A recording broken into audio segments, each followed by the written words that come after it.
All right. No intro today. I have to get this massive burden off my chest. This is Requiem for a Tuesday. I am Adam Pecora,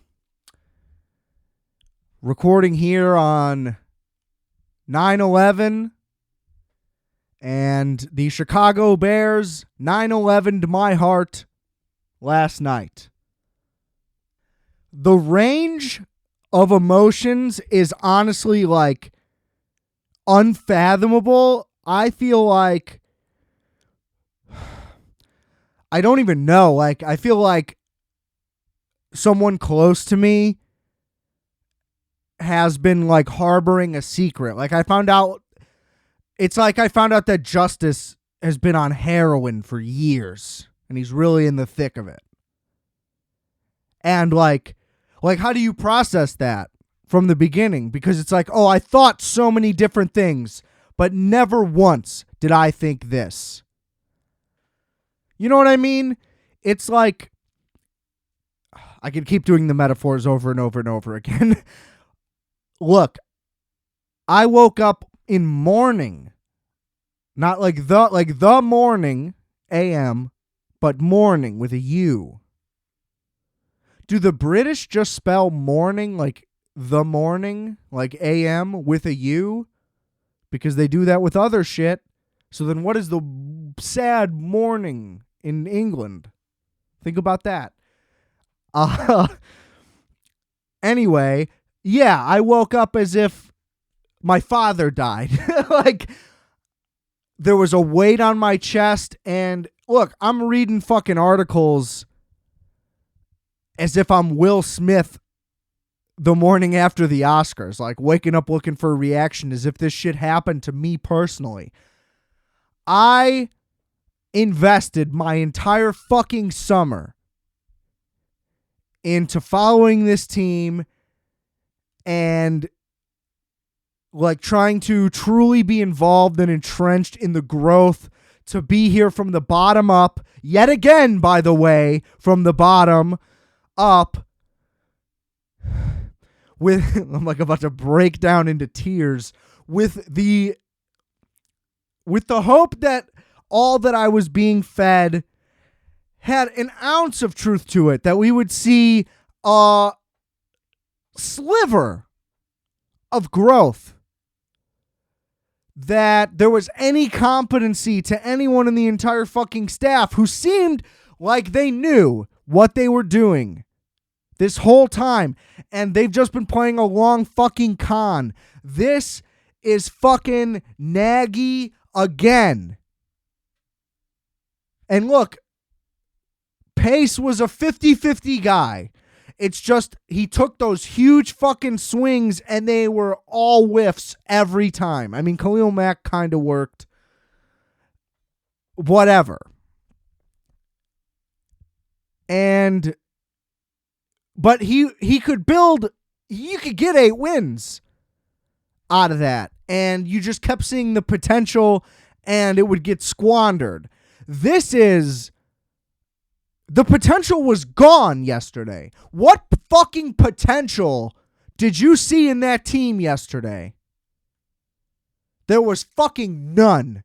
There was not one okay, if you want to get literal, I'm going to be nothing but honest, as I always am about this team, at least my feelings for this team. Roschon Johnson looked great. Everybody was saying that anyway. And who cares? Because Herbert looks good. He has the whole time. Running back was fine no matter what. So who cares that he did good? What does that matter? What? Cool. We can just get another running back that'll be good next year either. Great. We got one fucking good scouting position. I'm too emotional to be speaking fluently, so it's going to be staggered, ladies and gentlemen. Excuse me. It was a JV squad against Alabama out there. All right. I'm going to try to actually break down some things, go through some moments like because I'm just flummoxed. Like, it's like I've been in a cult. And so, like, you know, all of the attempts to pull me out, I just deflect and I can, you know, just ignore the truth, defense mechanisms, gaslighting, whatever I got to do to just be stuck in my reality. And then you have that come to Jesus moment, however it happens. And then you realize instantly that, like, however much time of your life has been a lie and, like, you've been completely corrupted and you feel violated and all those complex things. Like, that's where I'm at right now. This made no sense to me on any level across the board the entire way. So I guess, you know what? Maybe if we just do a drive-by-drive and then I can just think of specific points along the way. Because honestly, like, I can't even bring myself in to try to have any structure into this. There's like 50 things that I want to say that I don't even know how to get there. So here we go. Let's take a step back. Okay, so drive number 1. The Packers elect to defer. Bears get the ball first. It's like, okay, great. We're going to get a shot at the offense. We're going to get a glimpse. You know, honestly, why not just take a shot? Listen, this is hindsight's 2020. Run a go with DJ Moore on the first play. Like, show them what you're trying to do. But no, fine. What do? Simple run, no gain. Instantly behind the sticks. You know what I mean? So now we go a nice little pass. Fields dumps it down. Okay, you know what? I'm already going to interject. See, this is okay. This is good. This is triggering what I wanted. Fields dumps it down to Herbert for a nice little gain. A lot of the praise that Justin Fields has gotten is his new willingness to just dump it off, to accept that the plays downfield aren't there, to commit to his check down and get chunk plays that way, use run after catch, whatever. He did struggle with that, where he holds the ball and then he just gets sacked. He's always trying to make the big play. That was a big knock across the board on Fields. Now he keeps doing that in this game, and everybody's like, well, what the fuck? He didn't throw it downfield. Now, this is going to come back to the game plan, but this is where I'll defend Fields, is make up your fucking mind. If he held the ball too much, now you're mad that he's not throwing it downfield. Well, before he was holding the ball so he could throw it downfield. So that criticism is unwarranted, and that's about the only one. That was like the only thing he did well, honestly. But the scheme itself, let's just go right into that. First things first. Okay, last season when the Bears traded for Chase Claypool, he sucks. He's way down my list. Fuck Chase Claypool. I don't care. This is all going to have one big asterisk at the end where it's like, hey, if next week they just improve and like look like a real fucking football team, you know, it's a long fucking season. I understand that. This is purely week 1 reaction, but this is all deserved. But, it's a long season. This team is not going to resemble the team it does right now, pretty much no matter what. Even if they won yesterday, that also would not mean everything going forward, etc., etc. So, obviously, I'm admitting that all of this is not going to be set in stone, as I was the entire time trying to hype them up going into the season. So, getting that out of the way now, and I will, I'm sure, do it again at the end. But Chase Claypool is a disaster. It's not working. Every moment has been horrific. Point is, though, the reason that was constantly being doled out for him not gelling with the offense is, this offense is really complicated and hard to learn. And even then, I was like, well, that doesn't make any sense because the offense is terrible. But it's like, this is the system. And there's always the permanent excuse last year was there is no talent on this team, period. That's why the receivers can't get open. The line can't block. So that's a recipe for disaster. Like, one of those two things is bad. Both of those things means nothing can happen. So it's all kind of a what if. Why is this offense so complicated? It still sucks. There are no answers and there is no defense for the offense to be complicated in any way if it doesn't fucking work.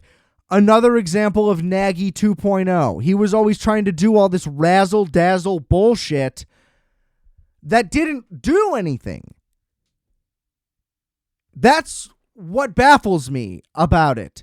Everybody talks about how the Shanahan all these motions and whatever to disguise, blah, blah, blah, whatever. Same thing with LaFleur's offense. It's from the same tree.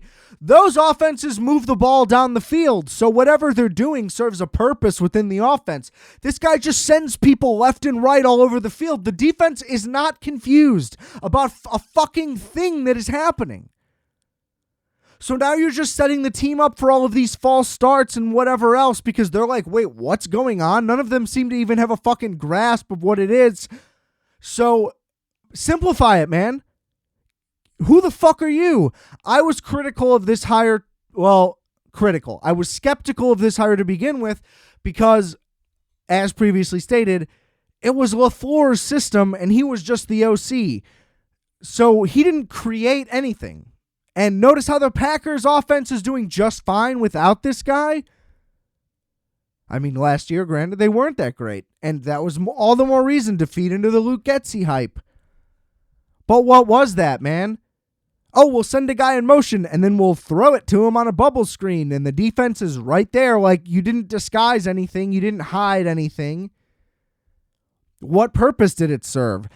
You have to allude to something else that you're doing. You have to actually do something else so that the motion creates a reason. They're like, oh, now they're going to be running this screenplay, and then you beat them downfield, or vice versa. Or when they motion this way, that means they're running to the right, and then on the next play, you play action, you hit them over the top. It's a different play. This is basics. You know what I mean? Like, I have never at any point on this show or in real life claimed that I could actually hop into any of these teams and like do any of these jobs. This is so fundamental that I understand it, which just goes to show you how big of a problem this is. Like, if I'm aware of what's going on that field, you're not doing enough. Like, point blank.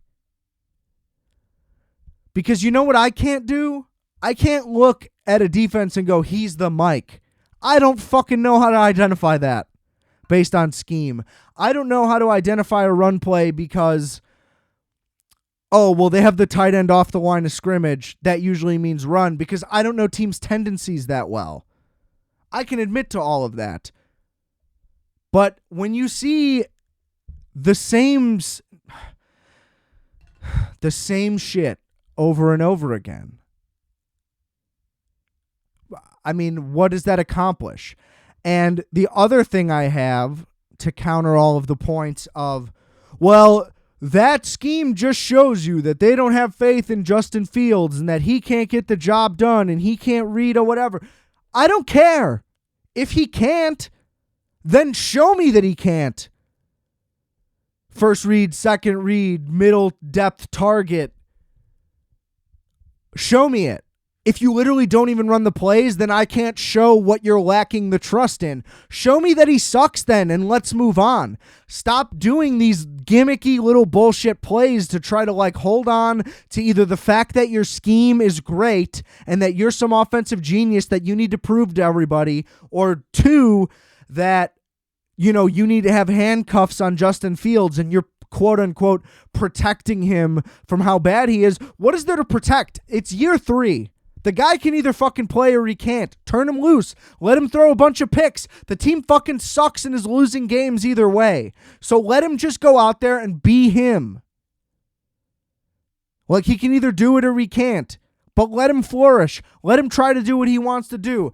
How many times has Justin Fields been asked what he likes? That's what I wonder. What plays does Justin Fields like to run? Run those plays. Don't run any other plays. And if those plays don't work, then your offense is fucked. Then both the scheme and the quarterback are failing, and everything needs to change. There's nothing that you're protecting him from if he's still getting his ass beat on every goddamn play. If the receivers still aren't fucking open and there's nowhere for him to throw to in the first place, then this isn't working and there's no reason to do that.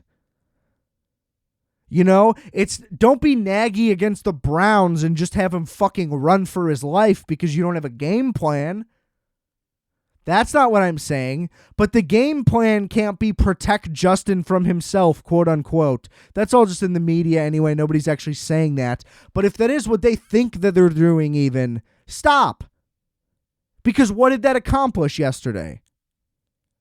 And you don't make one adjustment? Not even by the fourth quarter? Like, they had a tendency to run it late in games last year. Because, again, like, what was the point? You're not going to get anywhere. But, I mean, this wasn't just running it late in the game. This was running the exact offensive game plan you've been running for 3 quarters, down by 28, or whatever it was. I mean, that's never going to work. They didn't have to do anything. The Packers did not need to make any adjustments. On offense, all they needed to do was give it to Aaron Jones, but that was nothing because the Bears required them to do so. They just weren't. I mean, that was an all-around... Okay. That's mostly what I have to say about the offense. Let's get back into a drive-by-drive. What a fucking joke. So, then they run the gimmicky Cole Kmet sneak thing. Everybody's mad because it was like, oh, well, everybody knew immediately that Cole Kmet was doing the thing. I'll defend this call simply because this play worked last year. Now, that is the reason why the Packers knew exactly what was going to happen immediately. I don't know. This is where you could get into the naggy, well, we didn't run it on third down because they knew we were going to run it, so we threw it. It's like, well, that doesn't mean that's your only option, is to just throw it because they knew you were going to run it. It's like, well, run a play, never mind. That's self-explanatory. But it's the same type of dumb shit. It's like, well, it worked, so we're just going to do it again. I don't know. And then the sneak on the second play. I mean, look, the O-line had no penetration. That's what everybody should be upset about. You should be able to get a fucking inch, though. So either way, yeah, one of those two, they should have just tried a straight handoff at the very least. Where's your fucking motions there? I don't know. Maybe run a screen, too, if that's all that's in the fucking playbook. I get the criticism. In my opinion, they should have just punted. It was giving them the ball back was the huge mistake. Eberflus after the game called that a high percentage play. Yes, statistically.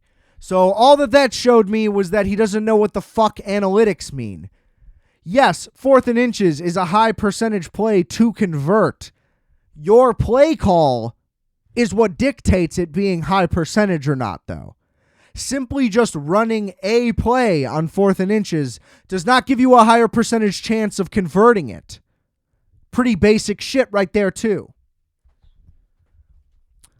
Anyway, the defense technically played well on this first drive, but it was every third down. Like, they kept getting them to third downs. It took them 11 plays to go 40 yards. That's technically a positive sign. 0 pass rush the entire game. None. And on every third down, all we did was rush 4. They say this shit on, like, Pardon My Take every week. It's like, oh, well, did you try to get pressure with 4?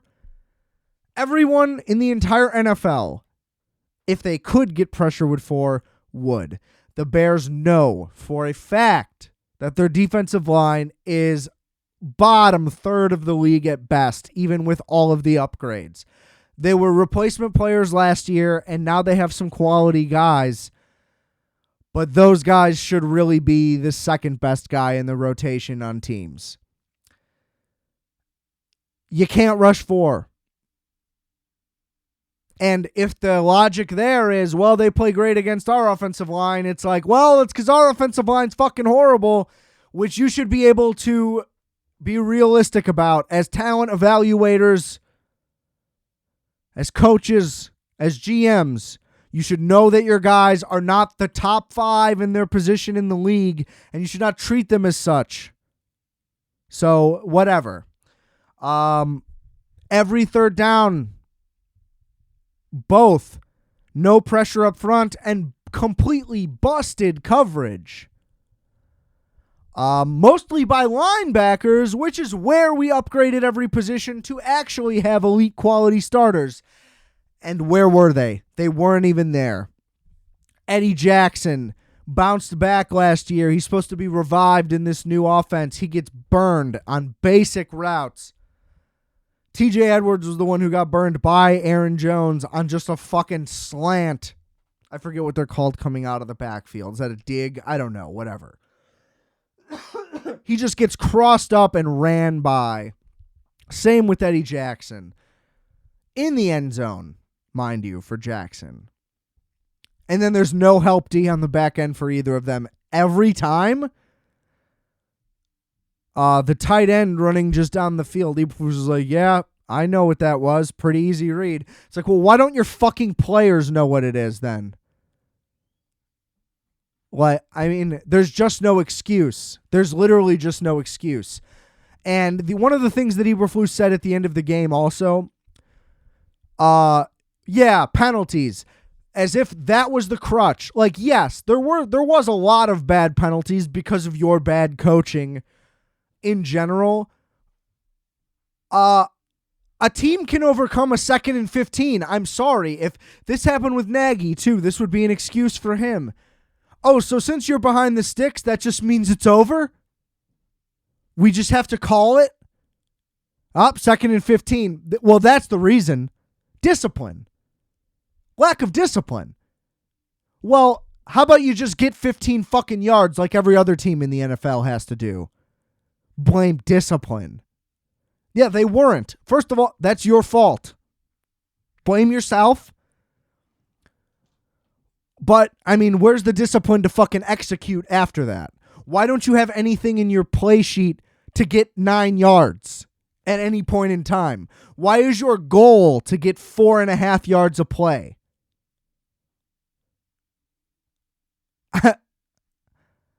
I mean, an absolute embarrassment.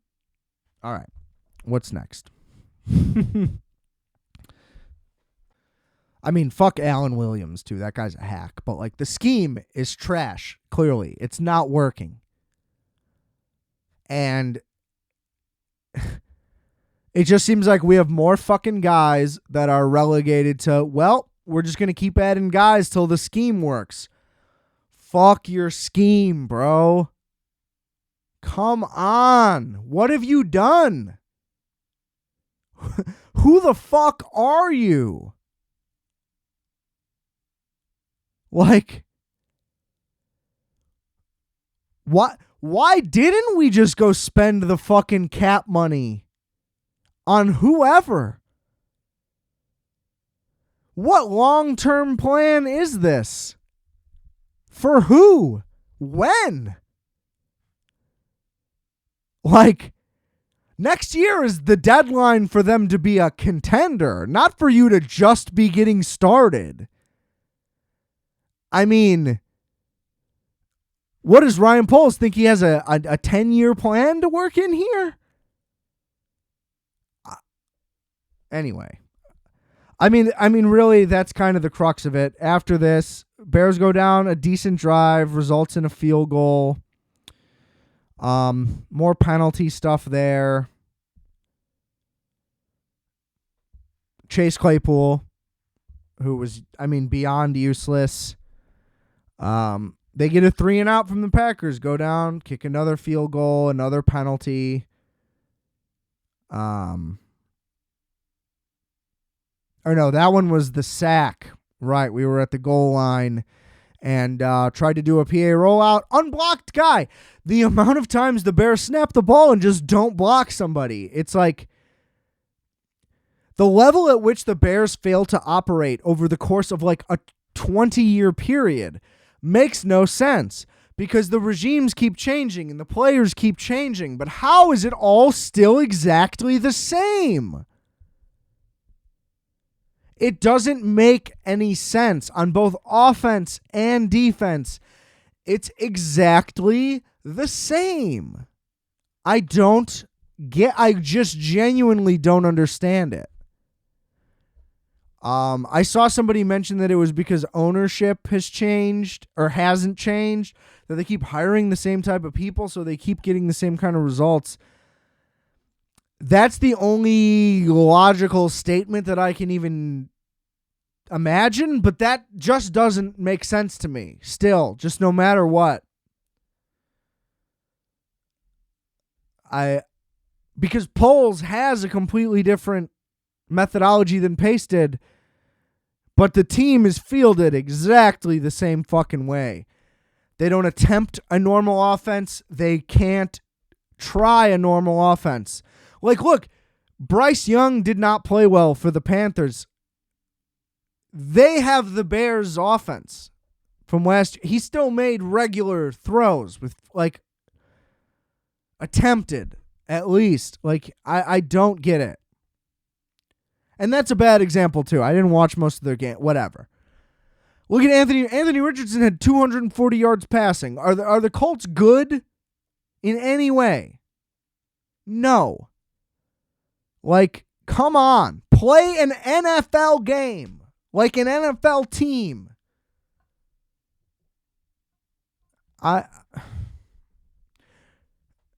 The best way to put it is the honeymoon is fucking over. There is zero benefit of the doubt for anyone on this team, on the roster, except DJ Moore. DJ Moore gets a pass. He didn't do anything wrong. I don't know if he was covered on every goddamn play, but I bet he wasn't. I bet if you go back, he was open on multiple plays. I don't know if he even got to run any real routes that were meaningful or realistic. I don't know. All we heard about was their magical connection, him and Justin Fields. Why were there two targets? Both for Getsy and Fields. There's no excuse. There's no fucking excuse for that sad-ass performance. After the halftime, they pointed it out on the broadcast. Greg Olsen is talking about it. The camera guys are going to all the guys. He's like, look at the demeanor on the sidelines. These guys are dejected. They're pouting. None of them are together. Nobody's talking. None of them are like pumping each other up. They've all just given up. The entire team gave up. They showed up. Literally, everybody was like, we're trying to change to a championship mentality. They're all like, why can't it be us? You're hearing all these things come out of it. Like, yeah, like we're balling. Like, you guys won't believe it. It's really coming together this year. Everyone is hyped up and saying the same things. And it was literally like they're all just really naive. And they just believed they could win, and then that was it. They just believed they could win. So all you do is show up and believe you can win, and you just win. It was like they missed the whole part where, yeah, believe you can win and go work really hard and then go win. Like, it's a winning mentality. It's not literally just think you're going to win and then you go win, which maybe apparently need to be clarified to everyone. Because they all went out there and they were like, oh, wait, we're not awesome? Oh, wait, the Packers are winning. Wait, this is sad. We're supposed to be winning. Huh. Well, I thought I was going to win the game. Pout, pout, pout. Like, what the fuck? Grow the fuck up. Are you serious? I couldn't believe that. Even out of Justin, too. It's like, you've shown way better leadership than that the entire time you've been here. So if that tells me anything, I'm going to try to flip this around now because I really just can't keep going. I think I've gotten all the main sticking points out that I want to get out.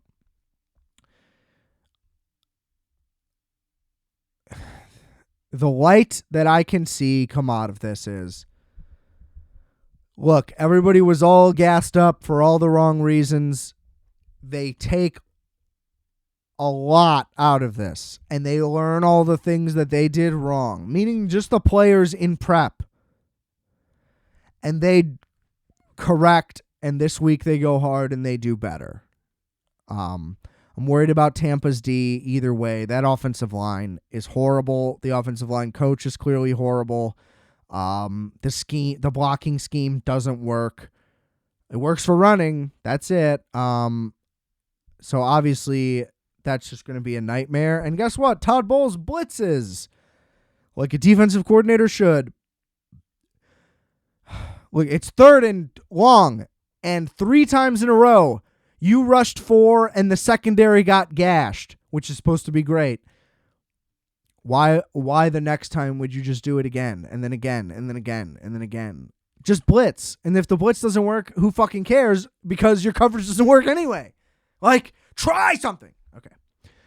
But yeah, so that's my hope, that they can somehow take something out of this and spin it around, and hopefully someone, maybe, hey, Tremaine Edmonds, $18 million. What the fuck did you do yesterday? Maybe you step up and you go, hey, boys, we got a long fucking season ahead of us. Like, this can't define us. Like, we need to change the way we do things because clearly, like, what we're doing isn't working, and move on. I also just applied to the Chicago Bears, so take a look at my resume. Let me know what you guys think. Hopefully this does not hurt my chances to work with you guys. That is real. But look, this is how much I fucking care. This is important to a lot of people. If this were a publicly traded company, the outcries would be unbelievable. The amount of people that would lose their jobs today after yesterday, like, it's unfathomable. That was literally the worst case scenario, barring catastrophic injuries of any kind. Purely on performance, though, on both sides of the ball, that was the worst case scenario in every way. The 2 bright spots, Cairo Santos still got it, and Roschon Johnson's a good back, like I said. DJ Moore, Cairo Santos, and Roschon Johnson are the only guys who have any benefit of any doubt going forward. Again, as stated, if next week they come out and they just play inspired ball and they at least hang in the game, because that's the thing. Last year they were in, what, I'm not going to say literally every game, but they had 12 one-score games or something like that. Like, they were in most games, and they played tough despite their lack of talent. This was just a team that had a lack of talent, and they upgraded every single position. They literally upgraded every single position on this team. At least in depth, if some starters carried over, whatever. And they looked worse at every position. Again, except running back and kicker. So that is why it's so discouraging. If they can go back to being the team that seems to play like a team and rally together and have each other's backs and actually play pretty well and formidable despite their lack of talent. This is supposed to be a more talented version of last year's team, is my point, which should mean more wins. But this didn't even look like last year's team. It just looked like a dog shit team, period. There was no fight like last year. And look, if they're going to lose the locker room really quickly in the season, then they need to just commit to making a fucking change right away. They need to steer this ship right now, though, or this is going to get out of hand very quickly. And I went from having faith in the coaching staff and their ability to do things like that to now not. Like I said, honeymoon is over. That's that. But that's the only positive possibility, is they need to fucking sink their heels into the ground and commit to something else.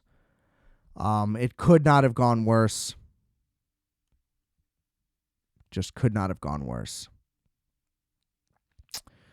The interception, I mean, you just throw that right into coverage. There was just nothing. Like, even in terms of forcing the ball, it's like, force it high. He literally didn't know he was forcing it. And either way, you threw that on a line across the middle of the field. Like, just know that there's maybe somebody there and throw it. And whatever. I mean, whatever. It didn't matter at that point anyway. Cutler used to do that all the time. And it was because the Bears were dog shit and he was getting his ass kicked, and it was just fuck it. And that wasn't even one of those. I think he just missed a read, which is embarrassing. And I don't feel good about Justin Fields really anymore. Like, this was that deflating. I didn't think that I was being what's the word I want to use here? Hyperbolic about how I felt going into the season, and I don't feel that I'm being hyperbolic now. Granted, it is literally a reaction, you know? So, and I'm definitely emotionally distraught. But that I'm only trying to just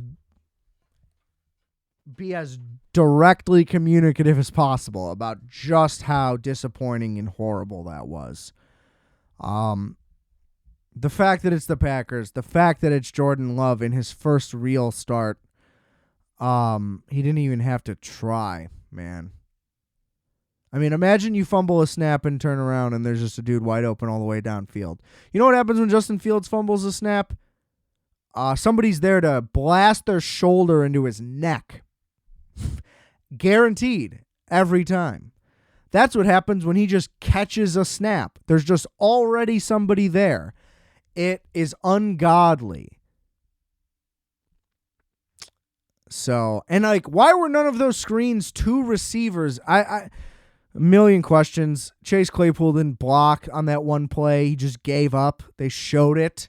They showed him just not block somebody. That all 22 must be a fucking disaster. I don't know how everybody on that team doesn't lose their voice from screaming today in those meetings. And I haven't even watched any of I watched the post-game stuff yesterday. It pissed me off. I haven't watched any of the news stuff from today. I'm going to watch it right after this and just get more mad and be like, and I'm not going to hop back on. Once this episode's done recording, I'm not getting back into it. I'm hoping that everything turns around. Of course, there's no evidence now. And there's no evidence that this season is going to be anything. And honestly, I hope the Panthers fucking suck and we get their pick, and I hope that pick is top 3. And look, best case, the best of the worst case for us is the team is fucking horrible again, and we have 2 picks in the top 3 next year. And hey, Caleb Williams, welcome aboard. I mean, honestly, like, I love Justin Fields, and I want the world for that kid. I'm just that demoralized, honestly. Like, this comes from a place of, I love the Chicago Bears. I love them. This is an intervention for your family member. I made the heroin analogy earlier. It comes right back. Like, this is me in a room by myself, obviously, but trying to give the Chicago Bears a fucking wake-up call. We should revolt. The next home game, if the same thing happens, boycott. Nobody show up. That's where we need to go. That was the worst thing I've ever seen. I'm honestly surprised I didn't get worked up into tears throughout this episode. I have no energy to talk about anything else. And I'm sure there's more little clever points that I wanted to make. But I'm just angry, and now I'm out of steam. So I'll be back next week, and we'll fucking see how it goes. Hopefully it's not a complete nightmare, as I said. And, yeah, we'll see. Rate, review, and subscribe to Requiem for a Tuesday, please and thank you. I had multiple requests for this episode. Not requests, really, but I had multiple people message me and be like, oh boy, that was horrific. I'm like, yep, and they're like, can't wait to hear what you got to say about it on the pod, which, hey, if anything, great indication for the show. Thanks for listening. I love you all. Unfortunately, I wish this wasn't a topic today. I love ripping on a dog shit movie, but man, when it's your team, it's just brutal. And then my newfound love for the New York Giants, 40-0. I was off at halftime here. Tragic day for me. Now, I have way more confidence that they'll turn it around over the Bears, but who knows? Honestly, that could have been a fluke year for them. Man, I just still just in shock. I screamed at all my coworkers all day today because it just kept coming up and I just kept going. I can't let it go. I just can't. I will say one other positive thing before I finally close the curtain on this one. Having a 2 TV setup is amazing. The NFL, as I mentioned on here, I was doing Red Zone Mobile last year because I'm broke, and that was $35 for the year. It's now $80 for the year, but you can just do it on a TV, as you always should have been allowed to do. So Apple TV on the big screen, running Red Zone when the Bears aren't playing. Just got a broadcast game on the antenna on the small TV. Bears come on, I flip them. Small TV's a smart TV. All worked out great. Red Zone on the small TV. You get it? Should have kept the Bears on the small TV, and I committed and forced myself to keep them on the big TV until it was fucking over. I'm talking 4 minutes or something into the fourth. And I could have been watching the Chargers-Dolphins game a lot more closely. So next week, the Bears might be on the small TV. A lot sooner. Anyway, but if you only have one TV, you're missing out. That's all I got to say. Because it was great. No commercials on one. So no matter what, when there's a commercial, I got something to watch. When I'm just having the Bears on, like, flawless. Flawless. A lot of remote juggling. Because when the Bears aren't on, and the broadcast game goes to commercial, I have to switch to the other broadcast game because there's 2 on when the Bears aren't on. So a lot of remote work there. And then when it was vice versa, I had to mute because I'm trying to do a 2-speaker thing, but one speaker is overpowered the other. It's a whole thing. But I got it down to a science. Pretty great. Come over for football. Bring food. Bring subs. Whatever you want. Rate, review, and subscribe to Requiem for a Tuesday. Thanks again for listening. Please share this episode. Let's try to get this into fucking Eberflus's ears. Maybe you can learn a fucking lesson about football. Whew, I'm so fired up. Honestly, if anyone on the Bears heard this, it would break my heart because I love them. But again, this is all out of love. Can't emphasize that enough. I also covered all my tracks with bitch-ass cop-outs, but I do believe that also. Rate, review, and subscribe. One last time, I'm going to say it. Requiem for a Tuesday. YouTube, Spotify, Apple, all the things. iHeartRadio if you're old. Audible if you're weird. Check out the music. Check out the merch. rfat.bigcartel.com. You can follow me on Instagram at adam.rfat. You will know all the stuff. Check out the links in the description below. Thank you just one more time for tuning in. And remember, I are fat, you are fat. We are fat. And we are sad. And we just want what's best for you, Chicago Bears. Calculator.